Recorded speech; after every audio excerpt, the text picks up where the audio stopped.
चल उठ रे जितेशवा, एगो क से भोजपुरी में बढ़िया गाना सुना होता। कहवन सरवा के छाती फाटता रे, पूजवा से शादी हमर काटता रे।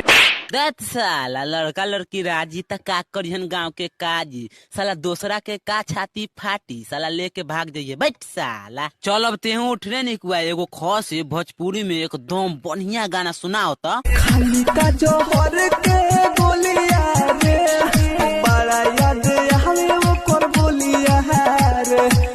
अरे साला वो तो तोरा छोड़ के चल गइल, ते मर जाइबे त तारा बा मतारी के ख्याल कौन रखी, बैठ साला बैठ। चल अब तेहू उठ रे कसलवा, एगो ग से भोजपुरी में ताबड़तोड़ गाना सुनाओ तो।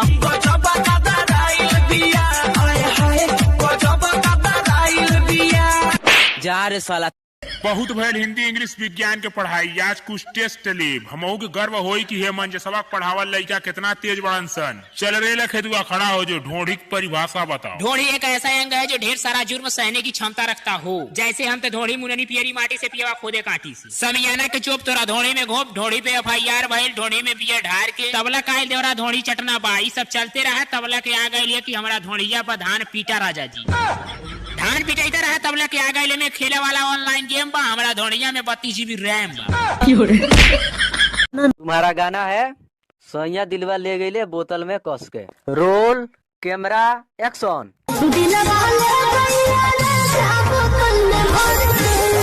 कैमरामैन, हाँ हौ साला हमरा के देख के नाचता। अच्छा ठीक बा, तू अपन काम करो ना, उसे क्या करे बा। हे कैमरामैन, जानते रहो हमरा लाज लागे। नमस्ते कलेक्टर साहब, आप बाहर जाइए और फिर हमारी इजाजत लेकर अंदर आइए। मैं तो चीफ मिनिस्टर के कमरे में भी यूं ही दाखिल हो जाता हूँ। ये चीफ मिनिस्टर का कमरा नहीं है, ये कलेक्टर का ऑफिस है।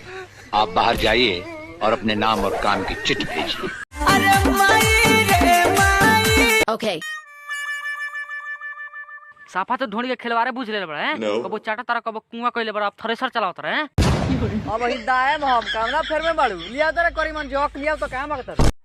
होय कौन बाहू? ई हमर लइका बा। ताहर लइका हो गई हम पढ़ते बानी हो। ताहरा खातिर हम कब तक कुआं रहें। अच्छा ठीक बा बे, भाई मुंह छला लइका कितना जल्दी के पैदा कर देलू हो गइल बा लइके नु। चला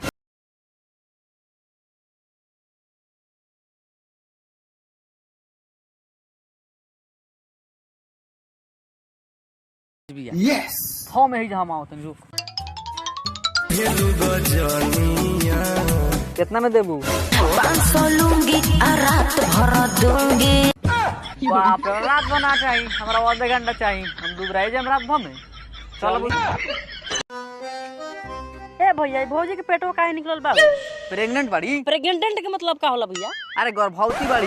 गर्भवती के मतलब? अरे सर गाभिन बिया। ये ना कह दिला। ए भौजी, आई कमर रचका के कहाँ जाता रू?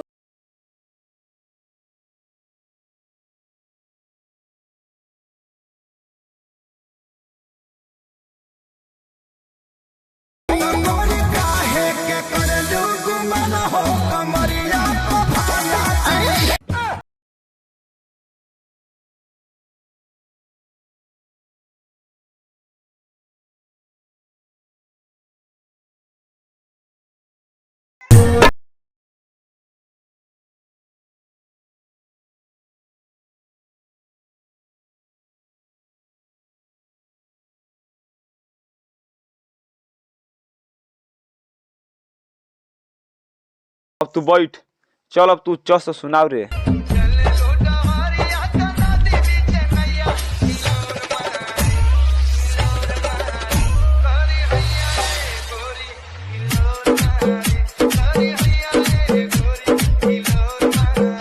चल तू बैठ, चल मंगरू, अब तुम भोजपुरी के एगो ताबड़तोड़